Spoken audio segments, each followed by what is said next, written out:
Well, all right, all right. Happy Monday to all of you. Thanks again for joining me for another weekly market update. Let's dive right into it with the thing that everybody wants to know about, and that is the government shutdown. It continues as of this morning. It's day 6.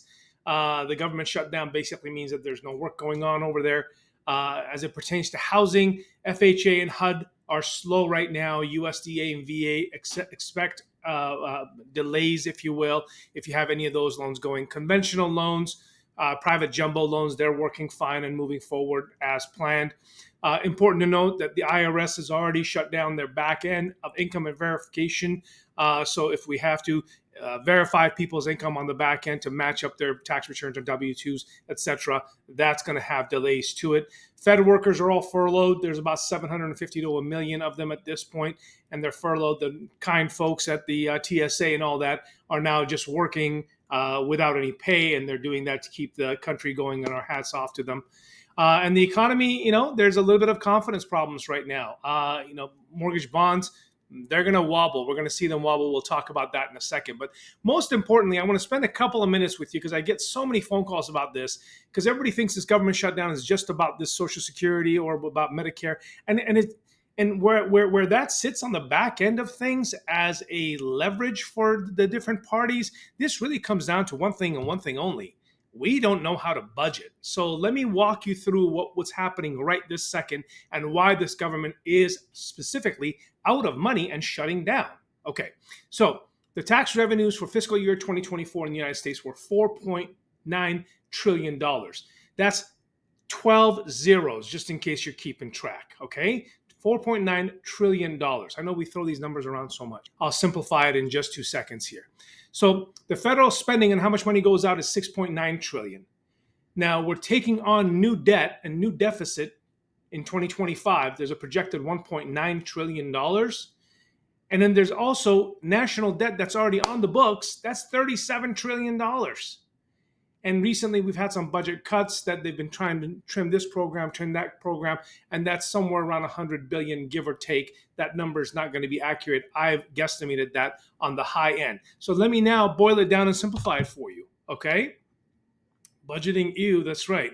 So lesson 1B. Now imagine this is your household. Imagine your income is $49,000. Imagine your family spends $69,000 every year, and so far this year, you've gone under another $19,000 of credit card debt. And oh yeah, by the way, you already had existing credit card debt of $374,000. And you're like, yay, I'm going to cut my budget. I'm not going to cancel my Netflix and I'm going to save $1,000 per month. This is the problem with the way that things are being ran right now. I think it was Warren Buffett who said that any government official, if they're up for re-election, the test is that they have to balance the budget, and if they fail at that, they can't be re-elected. I don't know if I disagree with that, because if I was really horrible at my job, you were really horrible at your job, people probably would not give us a chance over and over and over again, but that's not the same way that it is in government, especially with Congress and senators right now. All those folks are still getting paid, even though the rest of the government's furloughed and not getting paid. Stop and think about that for a second. My last comment on this, imagine you come home and your house is flooded. Sewer pipe is bursted. There's crap everywhere like these poor people here. You have 2 choices. The government would want you to build a second floor and raise the ceiling of your home and just go up there, whereas the regular public is going to get out a shovel and a bucket and get to work in cleaning this. And that's what we have to do. We got to get out a shovel and go back and live within the means that we have and not spend as much as we do. Now, what's happening in the market? Well, normally over here, I would have all kinds of news for you, don't I? But nothing's going on because I'm not getting any of the reports that we normally get that we report on.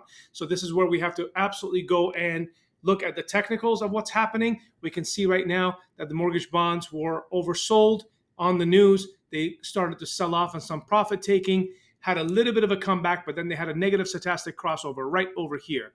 That's when we're going to see these red marks. Remember, red is money leaving the bond market, making it less to lend out for simplicity's sake, and then the rates because of that go up, okay? So that's what I'm seeing so far here. What does that look like for rates? Well, last week when the average was 6.37 on conventional, around 6.25 around jumbo. Now jumbo's still at 6.28, and the conventional's gone up just a tick. Remember, these are numbers that are average numbers nationally on 25% down purchase loans with 780 or better credit scores. So chat with your loan officer if your situation is something other than this. Okay. As always, hang in there. Please do subscribe to us on the Instagram page where we bring you updates every single day in stories, 30 to 60 seconds. You'll be the smartest of the bunch if you do that. Okay.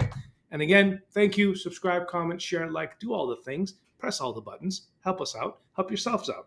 I'll see you next week.